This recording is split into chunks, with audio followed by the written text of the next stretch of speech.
It's the Final Word Daily, World Cup Daily, Day 19. Adam Collins in London, Bharat Sundaresan in Antigua, where we've had the start of the Super 8 stage between South Africa and Team USA. Baz, tell us all about it in 30 seconds to get us going. Firstly, there were chants of USA throughout this wonderful morning, and I can't believe that was a real thing. And South Africa were the ones trying to shut those American fans up. Quinton de Kock taking on the USA in the power play, and it looked like they'd finished the game off. But the USA, like they've done, Netra Walker and Harmeet Singh, pulled things back with the ball, and they set themselves a target that they thought they could chase down. They started really strong. They were neck to neck with South Africa, lost their way in the middle, but Harmeet Singh and the opener kept them alive in the game. And unfortunately for them, it just took two special Kagiso Rabada overs, and the US just fell short. But they belong in the Super 8s. Adam Collins, they belong at this level. Yeah, I couldn't agree more. I think that's where I want to start the conversation. By the way, we're here for Westfield London, Westfield Stratford City, more extra, less ordinary. I neglected to mention that off the top.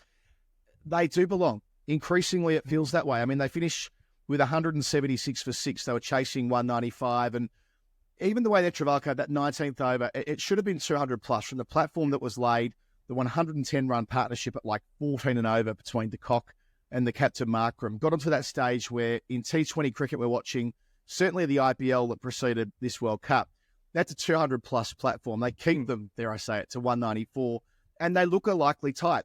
They're 51 for 1 in the 5th over, and they're just giving it everything. And, yeah, they lose wickets through the middle, and they leave too much for themselves at the death. But I think it was, 36 to get in 2 overs? That looks like it would have been impossible to have even got that far. But let's zoom out yet further. This is a West Indies side. There was a great piece on Cricinfo from Siddharth Shah and Ashish Pant that went up a few hours ago that talks about where Team USA have been over the last 20 years. In 2010, they were playing in Division 5 of the World Cricket League. Since then, they've been suspended twice. As recently as 2019, they didn't have their associate status. To do what they've done in the last 5 years, to be genuine competitors on the world stage, it's a great story. We've been saying it from night one when they beat Canada. And today, I know they don't get the win. I know they'll, in all probability, miss the semi-finals now. Everything would need to go right from here to make the Final Four. But this is a tremendous positive story out of this tournament that the home side have been able to really compete, not in just kind of a peripheral one-off way, but every single game they're playing in. And it takes a lot to make a hard-nosed Queenslander emotional, but I was just at the press conference, and I'm not even kidding, Adam. Stuart Law's eyes were welling up when he was talking about what it means to him. And he's been here not for too long with this team, but already to see what this team's been doing. And he spoke about how you could see that South Africa were getting nervous towards the end of that run chase. And who would have thought, right? Like the moment the USA qualified, yes, they beat Pakistan and Canada, but, not Ireland not getting a chance to play against them. And this whole thing was, or was it robbed from Pakistan in some way? Like, what's going to happen from this point on? And I mean, I personally felt like they deserved to be there, and they didn't have a point to prove anyway, but they have proven quite a point. And just to see, Stuart Law, we all grew up playing for Australia with pride, with a USA cap, with the top which says USA, and for him to get as emotional as he did while talking about certain players, while talking about certain moments, and while talking about what it was like to, be mentioned by the people that matter the most in the USA, from the front lawn of the White House, which happened yesterday, and to hear the USA chancellor on the ground. I think all of that really sums up how much this team has overcome to get to where they are, and what it means to these cricketers. And who knows? Most of us have taken a cynical view as to what is this going to do for cricket in the USA? I don't know. All I'm saying is Jeff Jarrett is interested, Adam Collins. Right. Well, that's good to know. I mean, there is that's it, isn't it? There's always this idea that, can the American giant be awoken and so on? We all know the viewing numbers that we get from Willow and the numbers of people who watch the game from the Indian, Pakistani diaspora and from other parts of the cricketing world in the Caribbean and so on who go to move to America, right? But this feels different. This feels like this particular team, because a lot of sides make it to World Cups and they get there and they can't compete. The fact that America have come within, 20-odd runs today of winning the game without Aaron Jones making a contribution. He was their match winner in their first 2 wins, the one over Canada and the famous victory over Pakistan. Jones was front and centre, a 5-ball duck today. And really, Corey Anderson's not been a big part of this story at all. Now, I think they've misused Corey Anderson. He came on today and bowled over, I think it was over 12 and got clouted. But that was like after the horse had bolted. It was after the Lord Mayor show in terms of what the aforementioned De Kock and Markram were doing at one stage. De Kock hitting 3 sixes in a row in a gigantic over. Markram, after the power play, joining in. They were flaying them. That's when really I felt Anderson should have been brought into the attack with all of his experience and his variations and having had to play in those pressurised situations at various World Cups. And even with the bat, the fact that they didn't turn to him in that Pakistan game until the very end. He didn't come in at number 4. I think he came in at number 6, right? Didn't feature in the power play either. So out of 2 players today, they've gotten very little who could give quite a lot. So there is some depth there. Now, domestic system, what comes next? Administratively, there are so many outstanding questions about them, but to be where they are this deep into the tournament and to still be making it count, we've seen teams that have done okay, and Jeff and I have reflected on this in games 1 and 2, and by the end of the group stage, they were completely knackered. It feels the opposite with America. I wouldn't be surprised if they pick up an unexpected win in game 2 or game 3, the Super 8s. If they beat the West Indies in their next start, it would not shock me at all. And there are some guys in this USA team, especially with that West Indies game in mind, who are of Caribbean heritage, like, had parents who supported the West Indies growing up, and they themselves supported the West Indies. And it'll mean a lot to them to be playing a World Cup match against the West Indies in the Caribbean, in Barbados. So imagine what it would be like for Aaron Jones. Yes, he was born in the US, like Stephen Taylor, but, he learned his cricket in Barbados. So there'll be a lot to play for. And you're so right. There have been, Kenya in 2003 in the 50-over World Cup, or there have been other examples, right? Like Netherlands in the 50-over World Cup, like the one we just went past or had in last November. But there's something about this team, Adam. So you go back to the Quinton de Kock over, right, where he takes down Jesse Singh. And you know how much the wind plays a role in Antigua. And for this team, I asked Stuart Law, how much were you even planning for the West Indies? I'm sure you had the belief of making the Super 8s, but I don't think they would have even imagined it, right? So how much were you planning? And yes, Stuart Law himself has been West Indies coach and coach in Antigua, and a lot of these cricketers have played in the CPL and in Caribbean. But to plan for a World Cup match, and you saw that was the big difference. Quinton de Kock was hitting into the wind, with the wind, and they kept feeding him balls there. That's when the game turned. And at that point, you could say that, this is a reality check for this USA team. But the way they came back, the way Nedrawalkar and Harmeet Singh came back with the ball, kind of tells you that they have that temperament. They were well over 100 runs after the first 10 overs. And the fact that they only, conceded less in the second half of the innings than the first half when the teams just one down. And with the batting might of South Africa tells you everything. And again, with the bat as well. Like I said, it took 2 very special overs from Akizo Rabada to pull things back. They needed 28 of the last 2 overs. Then Rabada bowls the 19th. Imagine if, against some other team who doesn't have someone like Rabada, they get 10 runs or 12 runs from that over. It's game on in the last over. So I think, and even the way the batting innings progressed and how they started using the conditions to their effect, it was a flat pitch or a true surface, and they started hitting with the wind. So they're just learning on the spot, and the fielding, right? That's one thing that always stands out with associate teams, but this team's fielding as well as any associate team I've ever seen. Yeah, those 2 overs from Rabada inside the power play, 2 for 6, but at the other end, it was chaos. Probably the one American player who everybody knew, not everyone, but you didn't need to know an awful lot about American cricket to know a little bit about Stephen Taylor, right? He's been the standard bearer. He made 24 from 14 today, and for 5 minutes looked like a world beater. Yeah. Hasn't relied upon him. It's been the next group who have been coming through. Andres Gauss, who, of course, emanates from South Africa and was through the pathway there. But Aussie Huss, as we've been calling him on the final word, 80 not out from 47 today, 5 sixes. And when they looked completely cooked, at one stage they were, I think, 99 for 5 with not long to go at all. And a 19 run over, a 22 run over there. He's got endless belief. I took a look before. He is leading the competition for runs. He's leading the tournament for runs in this deep stage, 182 of them at 61.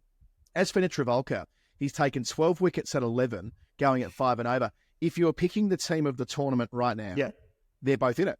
Oh, really? They're both in it. Now, it's these unexpected stories of World Cups, and yes, we can be a little bit, sometimes over the top about associate cricket and trying to grow the game. I appreciate that wider point, but this is an example where it's absolutely working, or it has worked so far. So to their immense credit, they hung in there as well. At the halfway mark, they needed 122 runs to go to reach the finish line. Exactly the same, I think, as it was against Canada, but they didn't have Aaron Jones. They did have Us, who was important to that partnership with Jones on night one at Dallas. It feels an eternity ago now when Jeff and I were there on that first night. But yeah, to the South Africans, who were the victors tonight and have put themselves into a really strong position to make the Final Four. Quinton de Kock back in the runs, not before time. He makes 74 of them in 40 balls, also hit 5 sixes. The captain, Markram, 46. And maybe as important was that Hendrik Claessen's rocked up. 36 not out, in a hurry at the end, 3 times clearing the ropes. Tristan Stubbs, the second time in the tournament that he's come off, made 20. Could have gotten, he got held up in that 19th over from Netravalka, but nevertheless, they put on, I think, 57 between the pair of them and a couple of other runs there from, I think it was Markram before he was dismissed in the final 5 overs. And I know Miller missed out today. He was caught and bowled, first ball duck to Harmeet Singh, who was on a hat trick after getting out the cock with his previous delivery. But Miller missing out, okay, that's fine. But if one of the 3 of them is the point I'm trying to get to, if one of Miller, Klaasen or Stubbs comes off in any given game, they're in the contest. And today, sort of 1.5 of them came off. Yeah, and with associate cricket, we can also get very excited and go a little over the top with South African teams in World Cups, can't we? I mean, you can see how they go in the early half and get excited and say, well, this is their time. Finally, it's arrived. But there is just the fact that they got over the line against Bangladesh and Nepal. But those are the games South Africa have ended up losing, haven't they? Or even today, maybe the game went a bit too far away from the US, wherein even though Harmeet and House played so well in the end and they brought it down to 28 of 2, maybe you knew South Africa would always had a few more runs to play with than what they thought they did. But still, there is something about the South African team where, like you said, on paper, they're just devastating, right? Like if Quinton de Kock fires and Markram looks to be coming into form after a pretty poor IPL.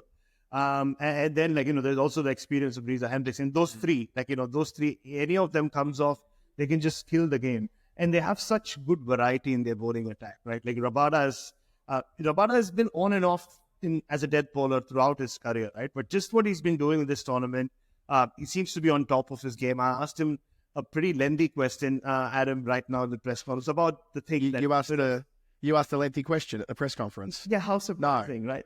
And the best part about the question, it was the answer. I gave him the whole, I said, so what I just said, South Africa getting over the line, those tricky games that have gone against you. So is that adding to the belief of this team? No. And Kakis Rabada looked at me and said, hopefully. And I didn't, I just had to say thank you and move, pass the mic on. But there is belief in the South African team, and I'm all for it. I would like them there, right, the deep end. Oh, I'd love it too. Nortje today, his figures don't look too great on paper, 1 for 37 because he went around in his 3rd over, but that 8th over was unhittable. Yeah. And that was what stops the American momentum. Yeah. Then in the 10th over, his 2nd, gets hit for 6 by Corey Anderson. Then Anderson gives him the stumps from the wrong ball. I don't know how quick it was, but it looked pretty bloody quick on television. And that's it, isn't it, with Nortje? It's the extra pace that he has at all times to draw on. We've gone through his remarkable numbers in T20 World Cups before over the course of the 3 tournaments where he's played. So, Rabada in good nick. It felt like Rabada, the wheels might just fall off when he bowled that wide and cracked the shits with the umpire in his third over. Went for, I think, 14, but kept a lid on it. That great 19th over, which really meant that USA couldn't win. Only 2 runs off it and picked up a wicket as well. Harmeet Singh caught on the rope, who put on that excellent partnership with Hus to that point. So I know it's House, but I keep calling Hus. I can't stop saying it. I was saying on Twitter before, maybe they should, this will mean nothing to you because it's before you arrived in Australia, but Gus Hiddink, who led Australia to the 2006 Football World Cup, they could do worse, America. He's a man that provides belief. You want to run through walls for Gus Hiddink. He's 77, probably doesn't know anything about cricket, but make him the next USA coach after Stuart Law. He'll take him to the next level, just like he did with the Socceroos. Anyway, I digress. But yeah, so the South Africans have got the bowling. We knew that all along. Yeah. Shamsi, now this is one thing I'm interested in from you. Are we now set and forget with two spinners? I was going to say tweakers, but one of them being a wrist spinner, with Shamsi bowling in tandem with Maharaj. Is that it now? Is that going to be the formulation, do you think? Absolutely, yes. I think you saw it today as well. Just when Maharaj came in, that was the challenge that the USA had to overcome. Those two, I mean, they went after Shamsi towards the end. Harmeet hit him for quite a few sixes, and I think they got 22 runs of Shamsi's last over, which is what brought the target down from 50 of 3 overs to 28 of 2 overs. But he'd already done his job by then, both him and Maharaj, and I think they like that combination. I think they might throw the new ball to Markram here and there, like they did today, depending on who they're playing against. But I can't see them not playing with both of them in there, because it just adds to that balance to their bowling attack. There can be a bit of sameness to the South African attack outside Nokia and Rabada. So, and where are they going to play? I think they don't go to St. Vincent, which is the spin track that everybody seems to be fearing. So the day game, though, I think the big challenge for them is going to be the morning game in St. Lucia. I mean, I know we're not talking about England here, but England, I think, have, in my opinion, the best Super 8 schedule. They have 2 games in St. Lucia, both of which, those are conditions that suit England, like, this England T20 side. And the day game against South Africa there could well be, could well decide who finishes second, because I always, my heart beats for the West Indies. I have a feeling that they're going to go through. It's going to come down to England or South Africa. So that's the big game coming up in 3 days. Yeah, that's right. So the next time South Africa played is against England. It is at St. Lucia. It is the morning games. That's on the 21st, 2 days from now, and their last Super 8s games 2 days after that, back at Antigua. So they're back and forthing, island hopping. They'll be playing the West Indies there. As for the USA, they've got the Windies next. That's at Barbados. That'll be a great event. America playing the Windies at the Kensington Oval there. That'll be brilliant. The Oval, which is also hosting the final a few days on from that. And America's last game in the Super 8s is England. They have them also in Barbados on the 23rd. All right, Baz, let's take a break. On the other side of it, the Westfield Hall of Fame. It's a Final Word Daily. It's day 19. Adam Collins and Bharat Sundaresan for the first time in the tournament. We spent time together. We've been in each other's presence in America last week, albeit not for long enough. We did have a night out together. We watched some hockey together. We've taken in some American sport, and we were kind of at the baseball together, all the different parts of the ground. Yeah. But it's the first time we've been on the Final Word Daily. There's going to be a lot of these. They're thick and fast. We've got another edition coming later today, the late game, which is being played. You'll know it's England and the Windies, isn't it? Yeah, the late game today. St. Lucia, that's in St. Lucia. So Jeff will have Matt Roller with him making his debut. Well, not his debut, but in this tournament. The first time we'll have the heavy roller from Cricket Info with us. All the shows are brought to you by Westfield London, Westfield Stratford City. And as always, we move to the Hall of Fame. Naomi Campbell, Claudia Schiffer, Cindy Crawford. What do these fashion icons have in common? No, they weren't pinned on the wall next to Mark Waugh in Adam's childhood bedroom. Okay. I don't read this until I read it live. This could say anything. They all got their start in the modelling industry through elite model management. And you could be next. Here we go. If you or someone you know between the ages of 14 and 20 fancy yourself as a reasonable clothes horse, then come down to Westfield London on the 29th of June between 11 a.m. and 4 p.m. for an exclusive one-day casting event. Wow. I'm going to skip the next line. There's a chance to launch a modelling. I think he's put in a line here to get me to read it and get in trouble. There's a chance to launch a modelling career and join Kendall Jenner on the elite model management roster. Still not convinced? Look how well Warney did when he aligned himself with someone called Jenner. That's a great line. That's a really strong way to finish. Bringing it back to cricket, Westfield London, the shopping mall for model citizens. Look, that's not the sort of thing I would submit myself to. But if you're between the ages of 14 and 20 and you want to have a crack, well, and you're listening to the podcast, get down there. Elite model management on the 29th of June at Westfield London. That's the one at Shepherd's Bush. That's the one where we're having our final watch-along as well, Baz. Anyone who's in London or in the UK more generally and wants to watch the World Cup final, Saturday afternoon, the 29th of June, 3 p.m. kickoff at Sixers at Westfield London in the Shepherd's Bush precinct. You can join me and plenty of other people. We can maybe have a nap, but we don't need to. And you can also win the $50 Westfield voucher by listening to our weekly show, downloading the app and answering a question. It is as simple as that. All right, Baz, no further ado. What is your final word Hall of Fame moment of the day? A few things. As I was walking into the ground, I did like a lap of the ground, and it's interesting seeing a lot of, couple of New Zealand fans, a few Sri Lankan fans, a lot of Pakistani fans, and wondering when they made these plans to get all the way to Antigua from wherever they've come. I'm especially that New Zealand fan. He must have traveled a long way. He was proudly sporting his New Zealand jersey. New Zealand would not have been playing this game, but regardless, he's here. And I'm bumping into a lot of these people who made these plans without knowing where they were going or who they will get to see. And the airports are filled with a lot of South Asian expats from the Caribbean, but just generally a lot of fans from different parts of the world, even those with representing teams that aren't here. But just going back to the USA chant, again, I just can't get my head around it. I asked Stuart Law about it as well, about how surreal that was. Because as wrestling fans, we used to the USA chants back in the day when yellow and red Hulk Hogan was, red and yellow Hulk Hogan was running wild on you, and Hulkamania was on top. Or with Hacksaw Jim Duggan, when he used to bring the big 2x4 and go, oh, but actually see a lot of American flags. I think a lot of South Asian expats, maybe they were always USA fans, or maybe they've just jumped on the bandwagon, and why not? So they should. I would have as well if I was there. A lot of USA flags, a lot of USA chants, and I almost thought in between when the USA were hitting a lot of sixes that maybe the Hulkster himself might come running out and tear his top. When they weren't doing the USA chant for Hulk, Bash at the Beach, 96. That's correct. I mean, that's when it all turned. When he went heel. He's the third guy. He's the third man. He's the third man. Oh, our childhoods, Baz, our childhoods. Just while I've got you, not related to today, but you mentioned New Zealand. Your thoughts on Kane Williamson knocking back a national contract? Just to provide context around this, he's not retiring. He's not. He basically has said he doesn't want to play in the Super Smash. That's in January. He presumably wants to fill his boots in the UAE or in South Africa.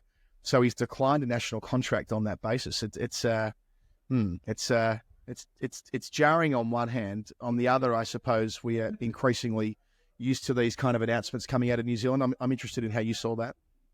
Well, go back in time, Adam, maybe 20 years before the IPL, before the boom of T20 cricket, maybe before, just around the time of the birth of T20 cricket. I remember Hamish Marshall was the first international cricketer of any renown who kind of turned his back on a national contract or whatever it was called back then and said, no, I mean, I don't make enough money here. I want to make money elsewhere. And I remember thinking back then, wow, I obviously didn't know this is where we will be 20 years later where other factors will come into play as to why. I mean, it's at the end of the day, it's all about money, right? I mean, it should be sport is a business. We all do our jobs for money. But even back then, from that point on, I've always thought that the first team which will be impacted the most by the changing economics of world cricket will be New Zealand. I think all eyes have been on South Africa and West Indies for the longest time, but New Zealand, the big names are coming out of New Zealand, right? Like Jason Holder turned down a consensual contract with the West Indies, yes, but Trent Boult and now Kane Williamson, these are we're topping top of the charts, and two guys who are still young enough to have lengthy international careers and want a central contract. With the fact that they're moving, and I always thought New Zealand would be the fastest movers, and think back to the time they were the first country to kind of start giving NOCs to their players and also give the IPL window some space so that their players, they don't clash with the players. But I think we are in the next stage of that movement that we're seeing from contracts coming from national boards to them coming from other sources. Yeah, what's that term that's used about late stage capitalism sort of feel to the New Zealand bit? Because you're right, they did. It's been often cited in the I mentioned Matt Roller before in the book that he wrote with. No, it's not the book that Roller wrote with Wigmore. It's another book that Wigmore wrote. Anyway, he writes a lot. Right, he's ready. The one with Stefan Saminsky, I think it was, where they talked about the New Zealand model actually being quite an effective one. Don't fight with the IPL, collaborate with them. But yeah, this feels like a slightly different thing that's going on there. To stick with the New Zealand theme, Baz, when I'm doing short form cricket, I don't do as much short form cricket as I do the longer form stuff because it's where my bias tends to lie from a commentary perspective. But often I'll refer to a player hitting a ball onto the moon, right? That's something I sometimes say. I don't mean to say it. It's involuntary. Danny Morrison had a different take on that today. He's hit it sweet and it's gone to the man on the moon. To the man on the moon. So I don't know whether I need to change my bit, but anyway, one for Danny there. Best I go. One of the best friends of the show, John O'Pickering, is downstairs. It's a time of year in London where people from Australia come and stay at your house. He's doing that right now. I'm going to have some dinner with him. We've been here for Westfield London, Westfield Stratford City. There'll be another podcast in your feed later tonight with Jeff and the heavy roller for the second game in Group B of the Super 8s. This is the 2024 T20 Men's World Cup, and our coverage is for Westfield London, Westfield Stratford City, more extra, less ordinary. Baz, lovely to chat. Let's do it again soon. Can't wait.